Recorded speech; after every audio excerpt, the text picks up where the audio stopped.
ఈరోజు తక్కువ సమయంలోనే కానీ పోలీస్ అధికారులు తర్వాత expenditure observers assistant expenditure observers ఈ ఎలక్షన్స్ టైంలో మీ అందరికీ తెలుసు పోలీస్ అధికారులు కానివ్వండి నియోజకవర్గ రిటర్నింగ్ ఆఫీసర్స్ ఉన్నారు. తర్వాత ఏఈఆర్ఓస్ మొన్నటి వరకు ఏఈఆర్ఓస్గా పనిచేసి ముందు ఏఆర్ఓస్గా పనిచేయబోయే తహసీల్దార్స్ కొందరు జిల్లాల కొత్తగా కూడా జాయిన్ అయ్యారు, ఈరోజే వచ్చారు.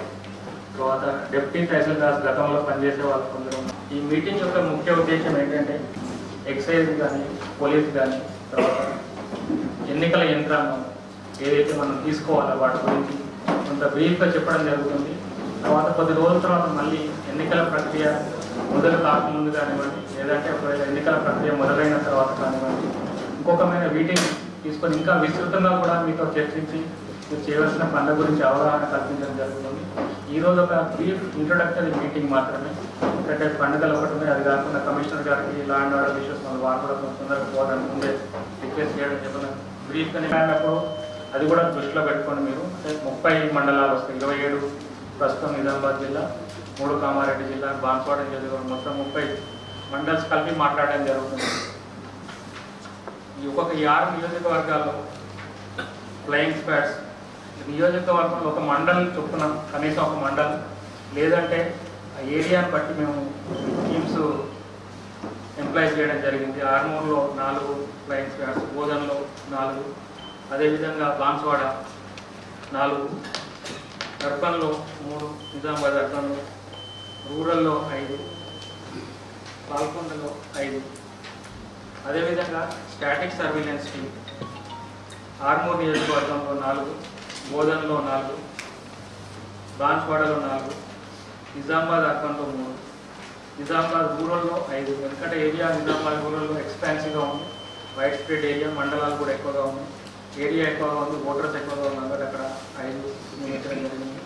అదేవిధంగా పాల్కొండలో 5 ట్రెజరీ వాళ్ళని మనం నియమించడం జరిగింది. ట్రెజరీ ఆఫీసర్స్ ట్రెజరీలో పనిచేస్తున్న వాళ్ళని, ఎందుకంటే ఇది ఎన్నికల వ్యయం గురించి సంబంధించి వారికి ఎక్కువ ఐడియా ఉంటుందని వారిని నియమించడం జరిగింది. వారు ప్రతిరోజు ఒక డైలీ రిపోర్ట్ సబ్మిట్ చేయాలి. ఎవరైతే ఆర్ఓస్ ఉంటారో అటాచ్ చేయబడిన నియోజకవర్గ ఆర్ఓస్, తర్వాత ఆ నియోజకవర్గం వచ్చి ఎక్స్పెండిచర్ ఆబ్జర్వర్ వ్యయ పరిశీలకులు ఎవరైతే ఎన్నికల సంఘం తరఫున నియమించబడతారో వారికి డైలీ రిపోర్ట్ కూడా ఇక్కడ ఇవ్వాల్సి ఉంటుంది.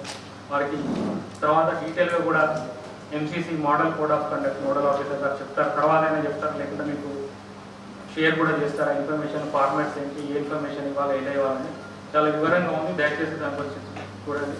ముఖ్యంగా వాళ్ళు తీసుకోవాల్సిన చర్యలు ఏంటంటే సస్పీషియస్ ట్రాన్సాక్షన్స్ ఏమైనా ఉంటాయి, ఇక్కడ ఎక్స్పెండిచర్ జరిగింది బుక్ అవుతుందా లేదా సరిగ్గా, ఇవన్నీ కూడా కేర్ఫుల్గా వాచ్ చేయాలి. సస్పీషియస్ అకౌంట్స్ గురించి మేము బ్యాంకింగ్ అధికారులతో కూడా ఒక మీటింగ్ పెట్టడం జరిగింది, వారికి కూడా చెప్పడం జరిగింది. అదేవిధంగా ఇన్కమ్ ట్యాక్స్ అధికారులతో ప్రత్యక్షంగా మీటింగ్ కాకపోయినా పరోక్షంగా ఫోన్లో మాట్లాడి వారికి కూడా చెప్పడం జరిగింది, వారితో కూడా ఒక మీటింగ్ చేయబోతుంది. పోలీస్ అధికారులతో ఎక్సైజ్ అధికారులతో ఆల్రెడీ అంటే ఉన్నత స్థాయిలో కమిషనర్ గారు, తర్వాత అడిషనల్ సిపిస్, ఏసీపీస్, తర్వాత ఎక్సైజ్లో డీసీ ఎక్సైజ్, డిస్ట్రిక్ట్ ఎక్సైజ్ ఆఫీసర్తో మీటింగ్స్ జరగడం జరిగింది. కాకపోతే ఎస్హెచ్ఓ లెవెల్లో ఇంకా ఆ సిరీస్లో భాగంగా ఇది 2వ మీటింగ్ పోలీస్ అధికారులతో. తర్వాత video surveillance teams, video surveillance team ఒక అసెంబ్లీలో ఇంతకుముందు చెప్పినట్టుగా ఆ ప్రకారంగా నియమించడం జరిగింది. వారికి ఉన్న రెస్పాన్సిబిలిటీస్ బాధ్యతలు ఏంటి అనేది కూడా మీరు దయచేసి సర్క్యులేట్ చేస్తారు, డిస్ట్రిబ్యూట్ చేస్తారు, మీకు అందరికీ షేర్ చేస్తారు. అది చూడండి, దాన్ని చూసి ఆ విధంగా మనం ప్రాంప్ట్గా రెస్పాన్స్ ఇవ్వాలి వీడియో సర్వేలెన్స్ టీమ్స్ అనేది. ముఖ్యంగా ఫ్లయింగ్ స్క్వాడ్స్ అనేది చాలా ఇంపార్టెంట్ అవుతుంది. ఫ్లయింగ్ స్క్వాడ్స్ అనేది ఎక్కడైతే ఒకవేళ alleged violation of model code of కానీ ఇతరత్ర వైలేషన్స్ ఏమైనా మనకు ఇన్ఫర్మేషన్ వస్తే వెంటనే మనం అక్కడికి వెళ్ళి దాని గురించి తెలుసుకొని ఒకవేళ కరెక్ట్ అయితే దానికి రిపోర్ట్ ఇవ్వడమే కాకుండా ఆపడము, తర్వాత చర్యలు తీసుకోవడం అనేది కూడా ముఖ్యమైన బాధ్యత ఈ ఫ్లయింగ్ స్క్వాడ్స్ అనేది. అంతేకాకుండా ఈసారి మనకు గౌరవ భారత ఎన్నికల సంఘం తరఫున సి విజిల్ అంటే సిటిజన్ విజిల్ అనే ఒక మొబైల్ యాప్ రాబోతుంది. దాని ద్వారా ఏంటంటే ఎవరైనా ఒకవేళ alleged violation of model code of conduct ఉంటే దాంట్లో అక్కడ ఒక ప్లేస్కి వెళ్ళి నన్ను షూట్ చేశారు అనుకోండి, యాప్ డౌన్లోడ్ చేసుకున్న వాళ్ళు లాటిట్యూడ్ లాంగిట్యూడ్తో పాటుగా రికార్డింగ్ కూడా వస్తుంది. అది తర్వాత మళ్ళీ ఎవరైతే ఆర్ఓ ఉన్నారో లేదా జిల్లా యంత్రాంగం కూడా రావచ్చు, ఎన్నికల అధికారి కావచ్చు, సిఇఓ గారికి కూడా చూడవచ్చు. ఇన్ఫాక్ట్ ఎందుకంటే కమిషన్ అంటే ఎలక్షన్ కమిషన్ ఆఫ్ ఇండియా వాళ్ళు కూడా చూడవచ్చు. అది వచ్చిన తర్వాత వితిన్ 10 minutes దాన్ని మనం అసైన్ చేయవలసి ఉంటుంది. అంటే ఒకవేళ ప్రైమ్ ఆఫీస్ అంటే దాంట్లో ఒకవేళ జరుగుతుందా, అలిగేషన్ జరుగుతుందా లేదని అనిపిస్తే ఇమ్మీడియట్గా అసైన్ చేయడం జరుగుతుంది.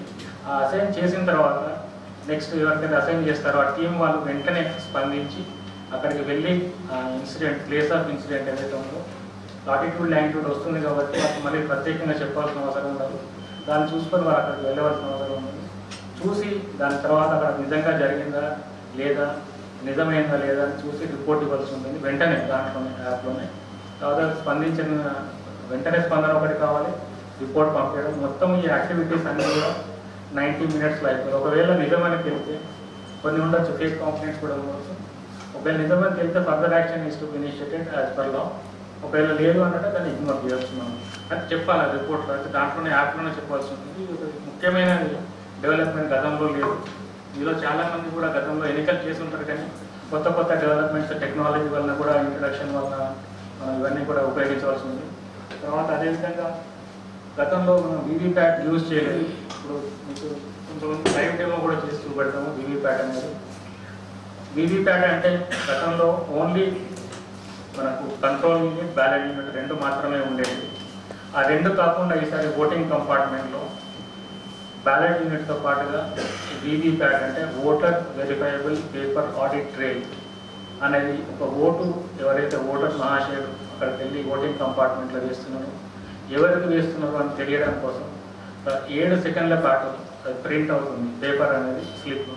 అభ్యర్థి పేరు, ఆ చిహ్నం ఏదైతే ఉందో ఆ రెండు కూడా ప్రింట్ అయ్యి ఆ స్క్రీన్లో దాని వెనక 7 సెకండ్ల పాటు కనబడుతుంది. దాని తర్వాత అది కట్ అయ్యి కింద పడిపోతుంది. అంటే ఎవరైతే ఓటింగ్ కంపార్ట్మెంట్కి వచ్చి ఓటు వేస్తున్నారో వారికి తెలుస్తుంది, అంటే నేను ఎవరికైతే వేస్తున్నానో వారికే పడుతున్న ఓటు, ఇతరులకు పడట్లేదు. ఎందుకంటే గతంలో కొందరు వ్యక్తులకు కానీ, తర్వాత కొన్ని సంస్థలకు, కొందరు రాజకీయ ప్రముఖులకు కూడా కొన్ని అపోహలు అనేవి ఉండేవి.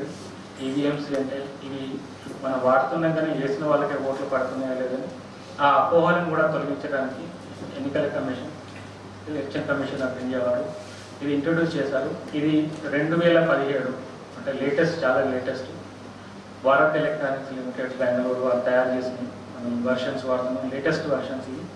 తర్వాత ఇది ట్యాంపరింగ్, అంటే కొందరు అనుకోవచ్చు ఇది ఎలక్ట్రానిక్ మెషినే కదా, ట్యాంపరింగ్ చేయొచ్చు కదా అని. ఈ ట్యాంపరింగ్ ప్రూఫ్, ట్యాంపర్ ప్రూఫ్ అంటే వీలు పడదు ట్యాంపరింగ్ చేయడం. ఎందుకంటే అది ఇంటర్నెట్ తోటి ఎక్కడ కనెక్షన్ ఉండదు, అంటే స్టాండ్ అలోన్ మెషిన్. దానికి బయట నుంచి ఇంటర్నెట్ కనెక్షన్ అనేది ఎక్కడి నుంచి కూడా ఉండదు. ఆ 3 సెట్ కాబట్టి ఈరోజు మనం పెద్ద రెస్పెక్ట్ చూపెడుతున్నాం. యాక్చువల్గా ఓటింగ్ జరిగేటప్పుడు ఓటింగ్ కంపార్ట్మెంట్లో మాత్రం బ్యాలెట్ యూనిట్ మరియు వీవీప్యాట్ మాత్రమే ఉంటాయి. అక్కడ ఓటింగ్ సీక్రెసీ కూడా ఎవరైతే డైరెక్ట్లీ కంపార్ట్మెంట్ సెటప్ చేయాలి, తర్వాత యంత్రాంగం ఉందో వారికి ఏంటంటే ఓటింగ్ సీక్రెసీ మెయింటైన్ చేయాలి. అక్కడ కూడా ఓన్లీ ఓటర్కి మాత్రమే కనబడేటట్టుగా మనం జాగ్రత్త తీసుకోవాలి. ఇప్పుడు మనం చూస్తాం డెమోలో మనకు కనబడుతుంది, ఆ రోజు యాక్చువల్గా ఎన్నిక జరిగేటప్పుడు ఓటింగ్ సీక్రెసీ అనేది మనం మెయింటైన్ చేయాలి. కాబట్టి ఓటర్కి ఆ సదుపాయం కల్పించాలి, బయటకు కనబడకుండా అది చేసి చెప్తారు. తర్వాత అదేవిధంగా ట్యాంపర్ వన్ టైం ప్రోగ్రామ్ అంటే ఒక్కసారి మాత్రమే ప్రోగ్రామ్ చేయడానికి వీలు ఉంటుంది. దాని తర్వాత ట్యాంపరింగ్ చేయడానికి ట్రై చేసినా కానీ అది వీలు పడదు, క్రాష్ అవుతుంది, ఫ్యాక్టరీ మోడ్లోకి వెళ్ళిపోతుంది, అంటే పని చేయదు బేసికల్గా. కాబట్టి ట్యాంపరింగ్ చేయడానికి వీలు. అదే కాకుండా దీన్ని గౌరవ కోర్ట్స్లో కూడా చాలామంది ఛాలెంజ్ చేశారు, ఇప్పటివరకు కూడా ఎవరు ప్రూవ్ చేయలేదు. అదేవిధంగా ఎన్నికల కమిషన్ అనేది వాళ్ళు ఛాలెంజ్ కూడా చేశారు, దాన్ని కూడా ఎవరు ప్రూవ్ చేయలేదు ట్యాంపర్ చేయగలుగుతామని. అంతేకాకుండా మనం ఈ మెషిన్స్ ఎక్కడైతే వస్తున్నాయో వాటికి అన్ని నెంబర్స్ ఉంటాయి. పోయాను నిజామాబాద్ జిల్లాకి ఏది వస్తుందని ముందు ఎవరికి తెలియదు. బీఈఎల్ నుంచి వచ్చిన తర్వాత, బెంగళూరు నుంచి వచ్చిన తర్వాత మన లాట్ ప్రతి ఒక్కదాన్ని కూడా బీఈఎల్ ఇంజనీర్స్ ప్రథమ స్థాయి పరిశీలన అంటే ఫస్ట్ లెవెల్ చెకింగ్ అని ఇంజనీర్స్ మాత్రమే చేశారు. పూర్తి స్థాయిలో అన్ని రకాల సరిగ్గా ఉన్న వాటిని మాత్రమే మనం వాడుతున్నాం. ఈవెన్ ట్రైనింగ్ కానీ తర్వాత ముందు ఎలక్షన్లో వాడడానికి కూడా. తర్వాత మీకు తెలుసు ర్యాండమైజేషన్ ప్రతి ఎన్నికల్లో ఉన్న వాళ్ళకి నియోజకవర్గం వారిగా ర్యాండమైజేషన్ అయినప్పుడు నెక్స్ట్ లెవెల్ ఆఫ్ ర్యాండమైజేషన్ అయింది. తర్వాత అప్పుడంటే మనకు తెలియదు నిజామాబాద్ జిల్లాలో వచ్చిన వాటిలో ఏ నియోజకవర్గానికి ఏ ఈవీఎం కానీ మెషిన్ వెళ్తుందని తెలియదు. తర్వాత ఫర్ ఎగ్జాంపుల్ ఆర్మూర్కి వెళ్ళింది అనుకోండి, ఆర్మూర్లో కూడా ఏ పర్టికులర్ అసలు పోలింగ్ స్టేషన్ ఏ మెషిన్ వెళ్తుందని తెలియదు. లాస్ట్ ర్యాండమైజేషన్ దాని తర్వాత నాకు తెలుస్తుంది. కాబట్టి ఒక క్యాండిడేట్ ఎవరైతే ఉన్నారో ఆ క్యాండిడేట్ ఎవరి పేరు ముందు వస్తుంది అనేది చివరి వరకు last date of withdrawal of nomination వరకు తెలియదు. కాబట్టి ఏ సిరీస్లో ఎవరికి ముందు ఉంటుంది, సెకండ్ ఉంటుంది, థర్డ్ ఉంటుందని తెలియదు. కాబట్టి ట్యాంపరింగ్ చేయడానికి ఆస్కారం లేదు ఎట్టి పరిస్థితులు. మీ అందరికీ ఎందుకు చెప్తుందంటే మీకు కూడా తెలిసి ఉండాలి, పోలీస్ అధికారులకు కూడా మిగతా వాళ్ళు ఎవరైతే ఉన్నారో కొందరికి తహసీల్దార్ పనిచేసిన వాళ్ళు కొందరు, మిగతా జిల్లా నుంచి వచ్చిన వాళ్ళు కూడా ఉన్నారు.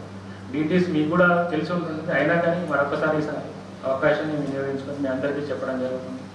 తర్వాత సింపుల్ టర్మ్స్లో చెప్పాలంటే మనం ఒకవేళ ఈ ట్యాంపరింగ్ చేయడానికి కుదరదని చెప్పడానికి స్మాల్ ఎగ్జాంపుల్, మనం క్యాలిక్యులేటర్ వాడుకుంటాం, చూసే ఉంటాం మీరు అందరూ. క్యాలిక్యులేటర్ ఓల్డ్ టెక్నాలజీ అయినా క్యాలిక్యులేటర్ వాడుకుంటాం. క్యాలిక్యులేటర్లో మీరు ఒకవేళ 5+5 చేస్తే ఎంత వస్తుంది? 10 వస్తుంది. 3 × 3 కెన్ సంబడి చేంజ్ ఇట్? బయట నుంచి మనం ఇన్ఫ్లుయెన్స్ చేసి క్యాలిక్యులేటర్లో 3 × 3 నొక్కిన తర్వాత 9 కాకుండా 10, 9, 8, 11 తీసుకొచ్చి ఆస్కారం ఉందా? ఎందుకంటే ఆ టెక్నాలజీ అటువంటిది. అంటే ఇన్ సింపుల్ టర్మ్స్లో ఈవీఎంలో కూడా అటువంటి టెక్నాలజీ వాడారు. చాలా అడ్వాన్స్ టెక్నాలజీ, ఎందుకంటే స్పేస్ రీసెర్చ్ ఇతరత్ర రీసెర్చ్ చేసే సంస్థలు కాబట్టి. కానీ మీకు సింపుల్ అండర్స్టాండింగ్ కోసం చెప్తున్నాను, అనాలజీ కోసం.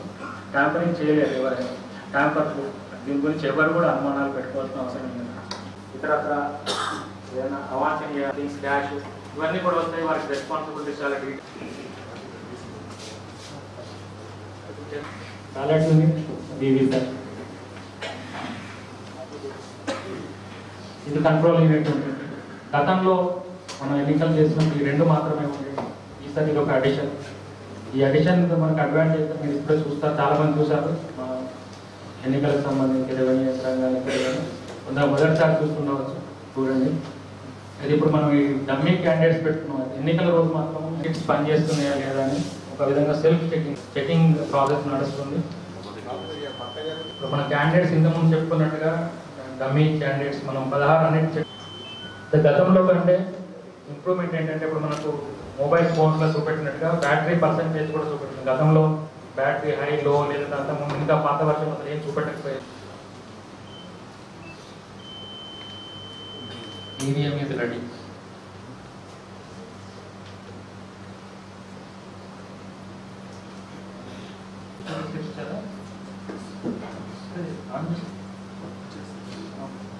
సరిగ్గా ఉందా లేదా, లైటింగ్ సరిగ్గా ఉందా, ఇంకా పారామీటర్స్ ఉంటాయండి. ఇంజనీర్స్ మాత్రమే తెలుసుకోగలుగుతారు. ఇది జనరల్గా అవసరం ఉండదు, కానీ మీకు ఇన్ఫర్మేషన్ కోసం చెప్తున్నాను. ఈ 7 స్లిప్స్ వస్తాయండి, టెక్నికల్ స్లిప్స్. అంటే ఈ వీవీప్యాట్ మెషిన్ అన్ని రకాలుగా సరిగ్గా ఉందని చెప్పడం కోసం ఉంటుంది. అయితే ఇది ఎన్నికల రోజు మాత్రం లాక్ అండ్ సీల్లో ఉంటుంది. ఇప్పుడు మేము చేస్తున్నాం కానీ ఆ రోజు సీల్ చేసే ఉంటుంది. ఎట్లా సీల్ చేస్తామో వీవీప్యాట్ని కూడా సీల్ చేసే ఉంటుంది. చూడండి, అభ్యర్థుల పేరు కానీ గుర్తు కానీ రాయలేదు. ఆ రోజు ఎందుకు రాలేదు? మీరు నొక్కింది వచ్చిందా లేదు? అదే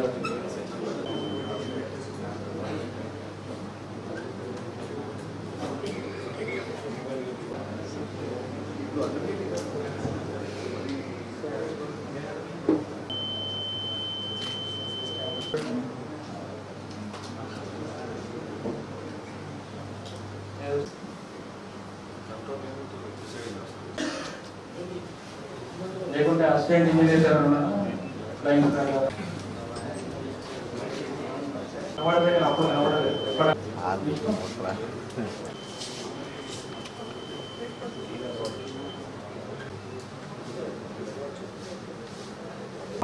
చూడటం కోసం మాత్రమే, బయటికి ఇవ్వబడవు, బయటికి తీయబడవు. ఇప్పుడు జస్ట్ మీకు మీ సాటిస్ఫాక్షన్ కోసం చూపెట్టడం కోసం బయటకు తీస్తున్నాం. కానీ ఎన్నికల రోజు కానీ ఆ తర్వాత ప్రక్రియలో ఇవి బయటికి రావు, బయటికి చూపెట్టేది ఓన్లీ ఓటర్ వాళ్ళ సంతృప్తి కొరకు చూడటం గురించి మాత్రమే.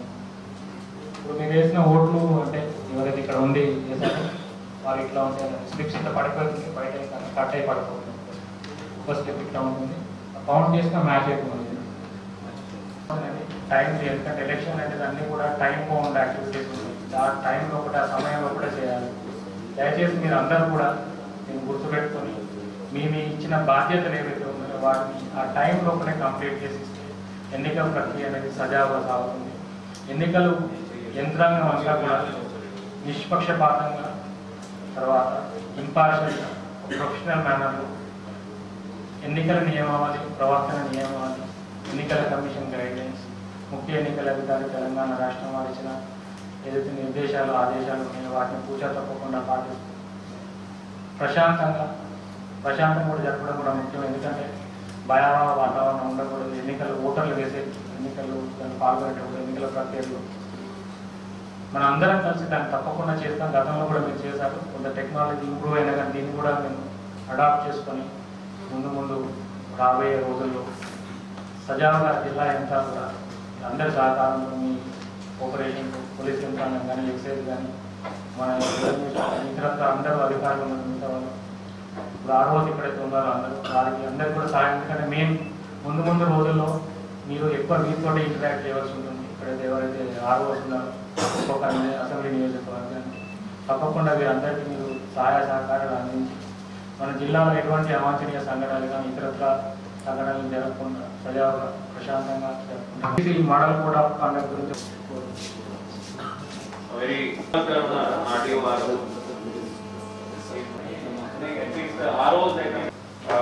these RO for Banswada. Samsung garu నాకు తెలుసు. వెంకటేశ్వర్లు గారు audio Nizamabad and I Govind, you are familiar with him. For Armour we have Swami ACP, he is not here right now, ACP CCS.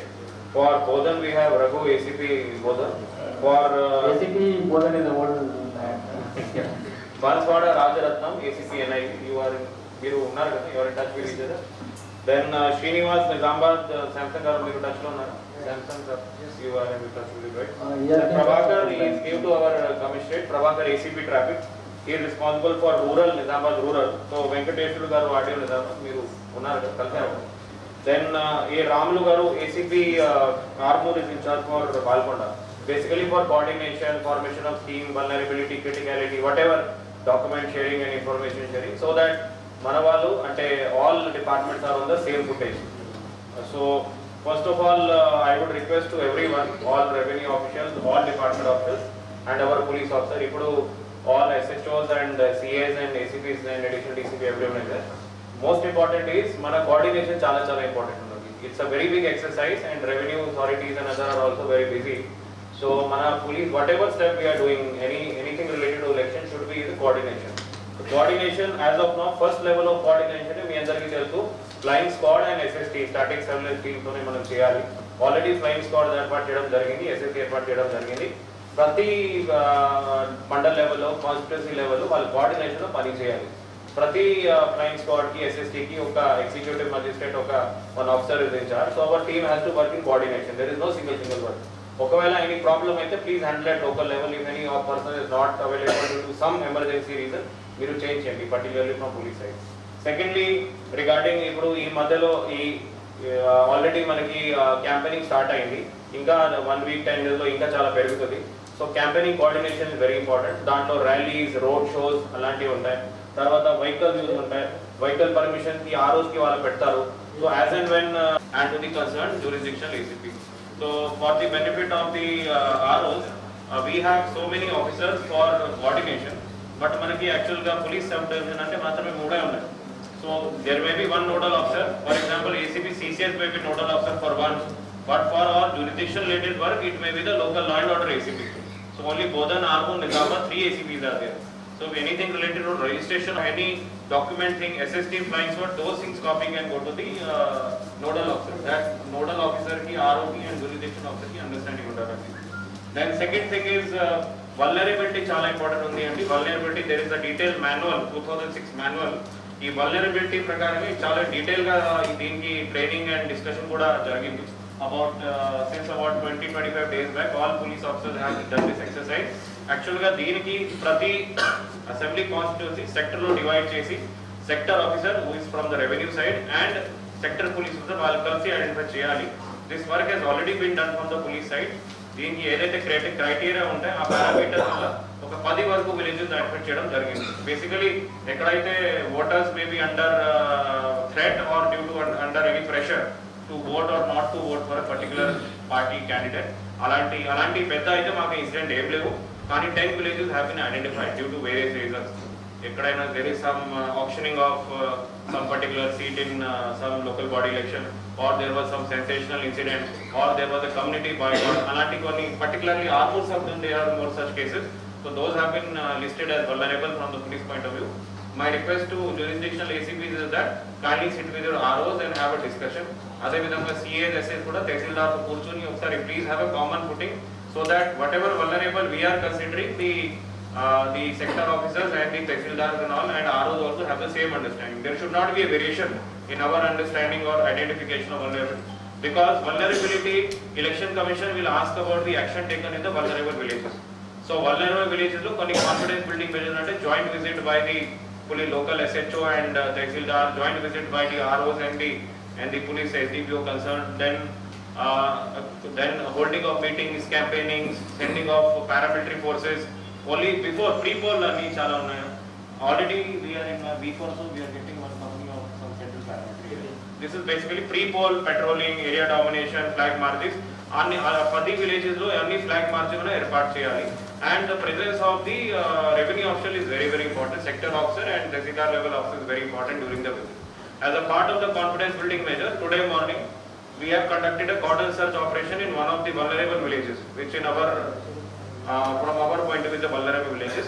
అదే విధంగా ఈ vulnerable villages లో ఒక police cultural team ఉంది మన దగ్గర. Post projection can be made. This is very important. Area అంటే normal situation లేకుండా కొంత ఇన్ఫ్లుయెన్స్ అయ్యే అవకాశం ఉన్నటువంటిది గతంలో జరిగిన ఇన్సిడెంట్స్ కానివ్వండి, ప్రస్తుతం ఉన్న పరిస్థితుల వల్ల దాన్ని వల్నరబుల్ ఏరియాని డిసైడ్ చేయడం జరిగింది. అయితే ఇది జాయింట్గా కావాల్సిన ఎక్సైజ్ కాబట్టి మన దగ్గర మనం అనుకున్న దానికంటే నార్మల్ షెడ్యూల్ కంటే ముందు రావడం వల్ల ఇన్పుట్స్ పోలీస్ వారి దగ్గర ఉన్న యంత్రాంగం దగ్గర ఉన్న ఇన్పుట్స్ తోటి ప్రస్తుతానికి అయితే ఐడెంటిఫై చేయడం జరిగింది. వీటిలో కాన్ఫిడెన్స్ బిల్డింగ్ మెజర్స్ అంటే అక్కడ ఉన్న ప్రజలు నిర్భయంగా ఎన్నికల ప్రక్రియలో పాల్గొనే విధంగా చేయడం యంత్రాంగం యొక్క ముఖ్యమైన పని. దాంట్లో భాగంగా పోలీస్ వారు, తర్వాత ఇతరత్ర సెక్టర్ మెజిస్ట్రేట్స్ కానివ్వండి, రెవెన్యూ యంత్రాంగం కానివ్వండి, ఇతర ఎన్నికల యంత్రాంగం వాళ్ళందరూ కూడా పోయి వారికి నమ్మకం కలిగించాలి. ఎందుకంటే మీరు నార్మల్గా మీకు ఎవరికైతే నచ్చారో క్యాండిడేట్ వారికి వేసుకోవచ్చు నిర్భయంగా, ఏమాత్రం ప్రెషర్ లేకుండా ఆ కాన్ఫిడెన్స్ వారికి కల్పించాలి. దాని యొక్క ముఖ్య ఉద్దేశం ఇది వల్నరబిలిటీకి సంబంధించిన